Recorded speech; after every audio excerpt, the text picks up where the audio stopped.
Will, what did you take away from that column? Well, there was a lot of interesting dynamics within that piece. And I think right off the bat, Ken touched on it quickly in his column about the idea that there's a certain window after the season or after the World Series ends where the club could talk to the prospective free agents from their club. And there's a small window where they're the only people who could talk to that player.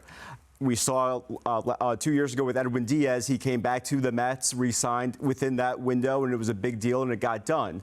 I don't foresee that happening the same way with Pete Alonso. That would be hard for me to see unfold, mainly because his agent is Scott Boras, and Scott Boras is going to want to take his client to free agency and compete against other teams and see what other teams have to offer. That's the whole thing. Another thing that I saw in that column was the fact that Pete Alonso is focused on this year, which of course is no surprise, but he's saying that while he's in the midst of a huge slump right now. And so my mind kind of goes to connecting those two things, right? Where I think to myself, and I look back at my reporting from spring training where I dove into the topic of, does chase rate play a factor in guys who are experiencing a walk year? Do they chase more? What I should have maybe looked at was, do they try to put too much pressure on themselves in runners in scoring position? Because that's where we're seeing Pete Alonso fail. And that's somebody that, hey, everybody's different. So if you look at the statistics, maybe it impacts guys, maybe it doesn't on the consensus. But Alonso's the type of guy where we could always say how much he cares. I think that he wears his emotions on his sleeve sometimes with that. He does care.